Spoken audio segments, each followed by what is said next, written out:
Voltamos com o programa Roda Viva. Vamos agora ao terceiro bloco. O governador do estado de Pernambuco, candidato à reeleição, Paulo Câmara, é o nosso convidado para hoje, terça-feira. Lembro que se você perdeu algum trecho desse programa, nós já tivemos os blocos, você pode resgatar, acompanhar em todas as mídias sociais, Facebook, enfim.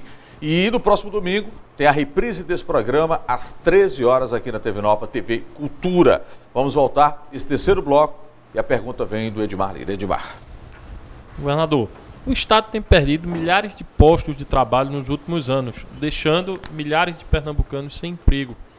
O senhor acredita esse fato à crise, né? Mas o que o Estado tem feito para atenuar essa situação?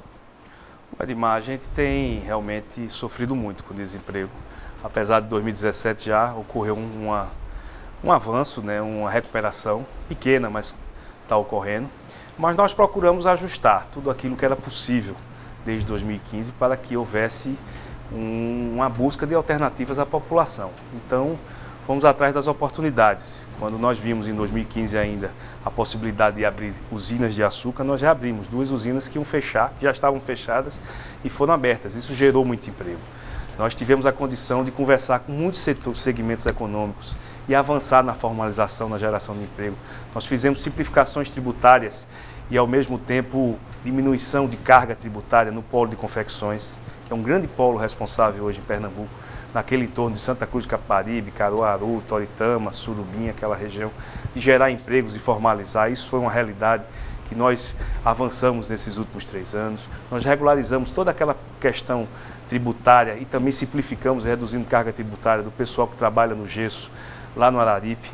Fizemos um grande avanço na questão da avicultura pernambucana, que ganhou espaço de maneira muito clara também, principalmente a avicultura dos ovos e da venda de galinha. Isso também gerou muito emprego na região. Pernambuco hoje é o 4º maior polo de avicultura do Brasil. Nós buscamos ver alternativas tributárias que pudessem gerar mais emprego, isso foi visto também em muitas áreas.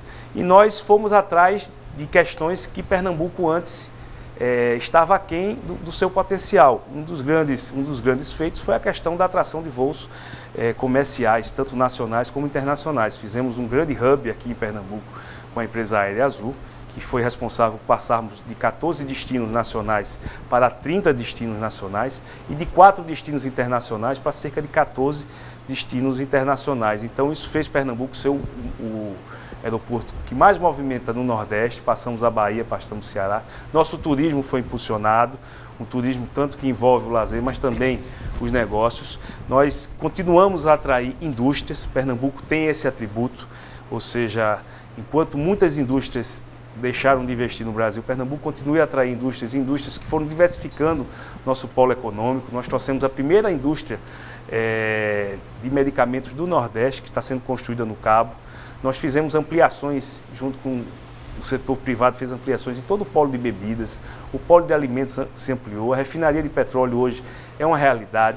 Estamos mantendo os estaleiros abertos, apesar da forma que o governo federal vê essa questão do conteúdo local. O governo federal prefere comprar navio na China e na Coreia, quando pode comprar no Brasil e em Pernambuco, que pode gerar muito emprego e renda, diante de uma política totalmente equivocada por parte do governo Temer. O senhor acha que essa página vira agora com o estaleiro? Porque outro dia eu conversei com o presidente do estaleiro Atlântico Sul e o grande problema do estaleiro gerava 8 mil empregos na alta. Agora está na casa de 3.500 e corria o risco até um dia desse de fechar, porque não tinha encomenda. O senhor acha que com essa virada de política no final do ano, com o novo presidente, a possibilidade do estaleiro respirar com mais força, ela pode acontecer?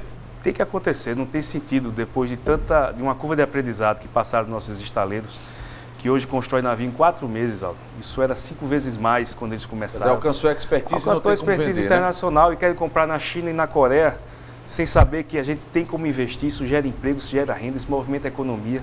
Isso é tão importante, a consolidação desse polo naval, não apenas em Pernambuco, mas em todo o Brasil. O Brasil que tem um grande potencial. Então, o senhor acha que na virada petróleo de governo, o senhor certamente vai em busca disso, né? Independente do presidente, né? Como temos que fazer. Isso é uma luta nossa, como foi uma luta nossa no VD Chesf, como está sendo uma luta nossa a questão de autonomia de swap. Nós perdemos 5 anos de movimentação em swap, de crescimento, por causa dessa forma equivocada dessa lei dos portos, que foi aprovada sem olhar as peculiaridades de cada estado. O senhor falou ali dos portos, antes de eu passar para a Priscila, acho que os colegas aqui irão corroborar comigo, essa questão do porto de Suape. já era para o Porto ter autonomia. É uma rixa de Temer com o senhor? O senhor acha que é uma questão pessoal aí, que ele de jeito nenhum deu essa canetada para resolver essa questão do swap? Ele marcou 2 vezes. A primeira, nós apoiamos, fomos contra a reforma trabalhista, ele desmarcou. E a segunda, ele vinha fazer, terminou desmarcando. Então, deve ter tido algum aborrecimento aí conosco, diante das nossas posições. E, na verdade, ele está fazendo um desserviço para Pernambuco, olhando questões pequenas, quando tem que olhar a grande maioria da população brasileira. Priscila Lapa, cientista política. Governador, no seu plano de governo, o senhor fala na renovação do Pacto pela Vida e na criação de um Conselho de Defesa Social. Eu tenho 2 perguntas a fazer sobre esse assunto. Se nessa renovação do Pacto pela Vida inclui algum tipo de mudança na carreira dos policiais civis e militares, né, essas reivindicações antigas, e remuneração também para as categorias, e se nesse Conselho de Defesa Social teria uma participação popular, inclusive no monitoramento das estatísticas.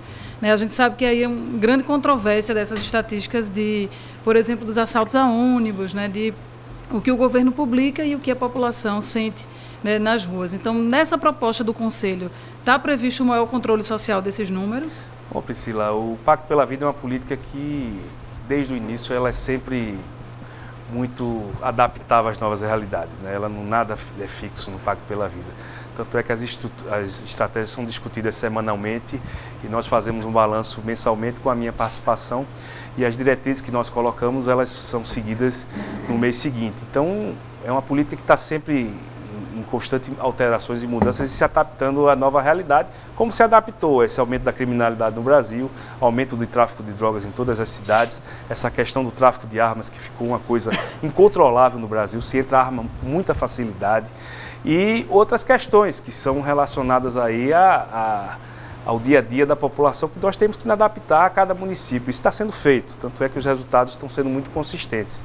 Nós criamos o Conselho já, ele está sendo devidamente sistematizado em termos de legislação interna, para que a gente possa ter ele funcionando. Ele vai ter, como sempre teve, as nossas políticas, uma participação social importante, mas eu tenho muita tranquilidade em relação às estatísticas, porque o próprio anuário da Segurança Pública publicado todo ano mostra que nós estamos entre os 3 estados mais transparentes em relação aos nossos números, à nossa divulgação. Nós registramos tudo.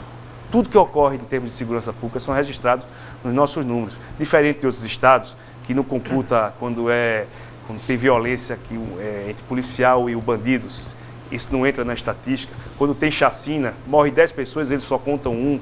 E outras questões, nós não. Nós contamos tudo, mostramos tudo à população, prestamos contas.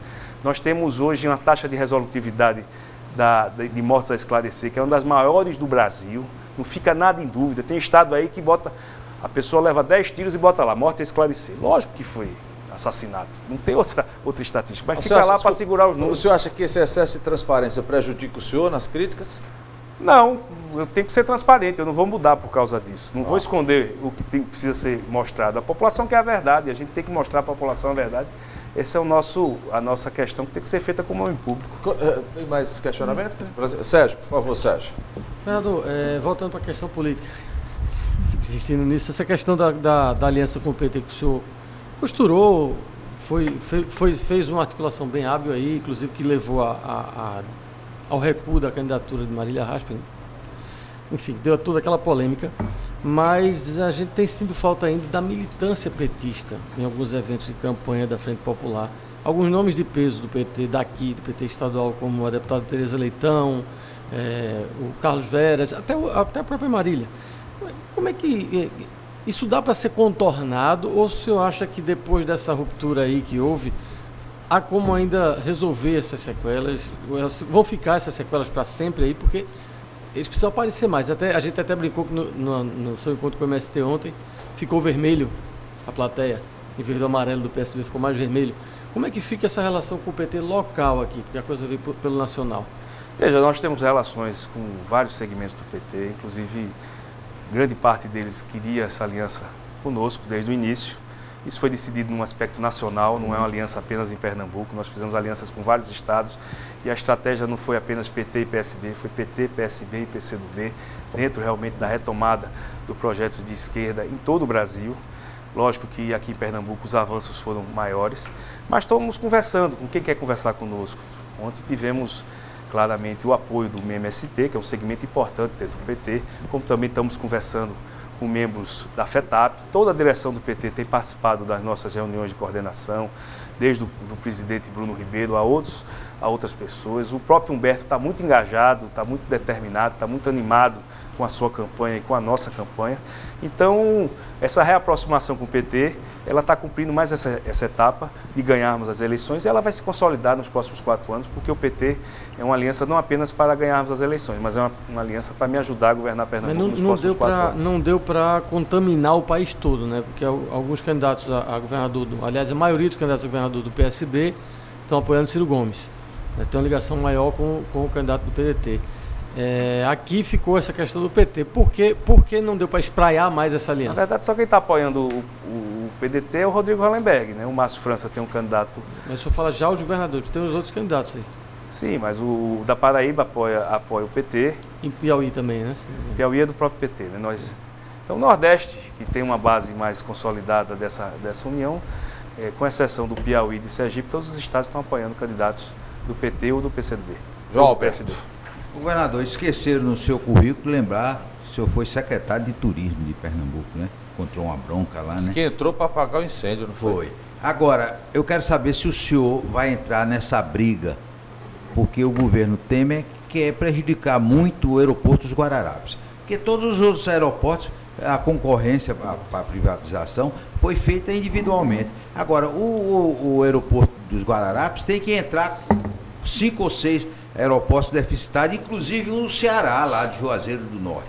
Isso é uma campanha que Felipe Carreira está comandando. O senhor vai entrar nessa briga?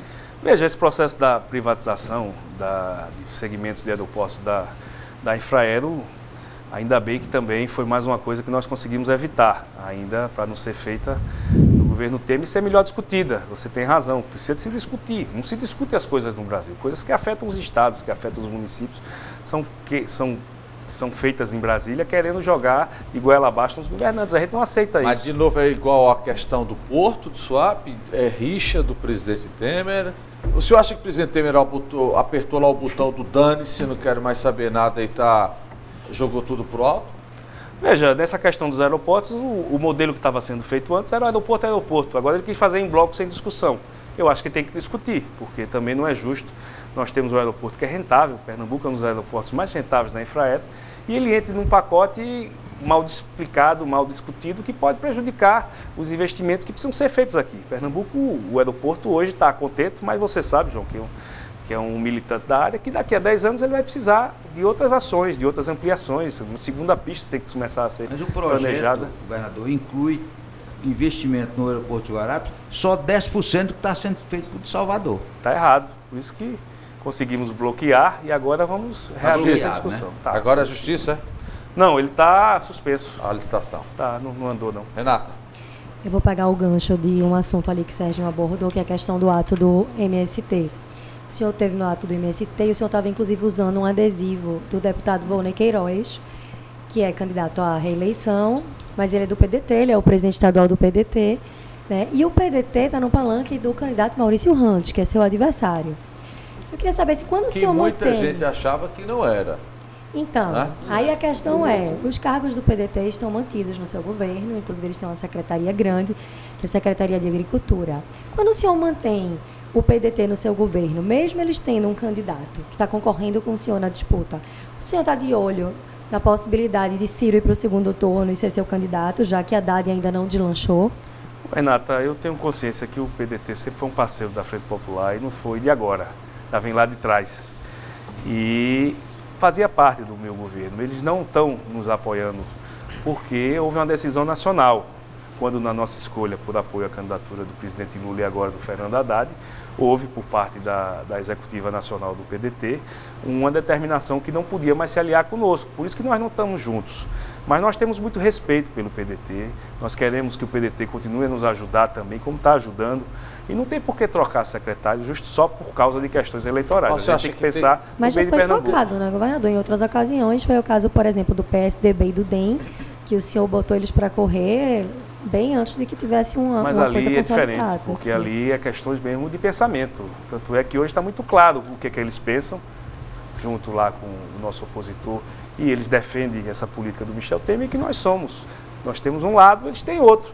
Aquela aliança de 2014 foi diferente das outras alianças. Tanto é que Então não deu vocês certo. erraram quando fizeram aliança com o DEM e com o PSDB? Aquilo nós tínhamos um projeto nacional muito maior, que não era apenas Pernambuco, era a eleição de Eduardo Campos, que conseguiu unir Pernambuco naquele momento, em 2014, e foi muito importante.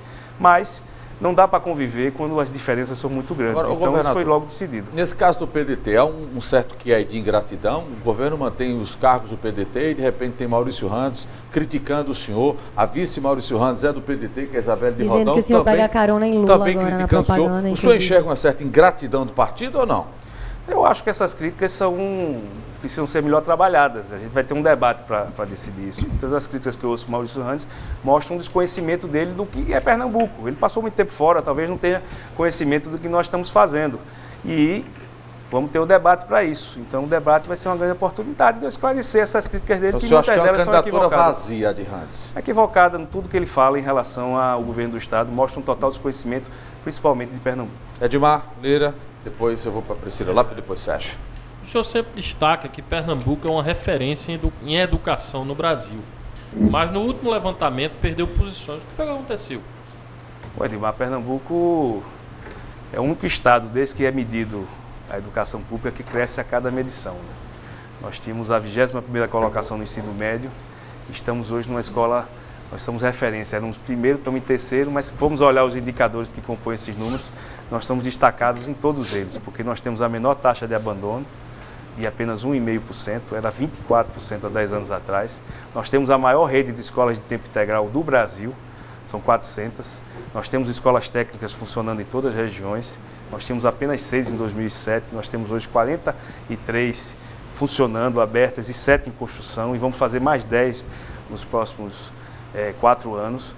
Nós temos a menor diferença entre a escola pública e a escola privada do Brasil, ou seja, os nossos alunos hoje têm uma condição de aprendizado muito maior do que a maioria das escolas públicas do resto do Brasil.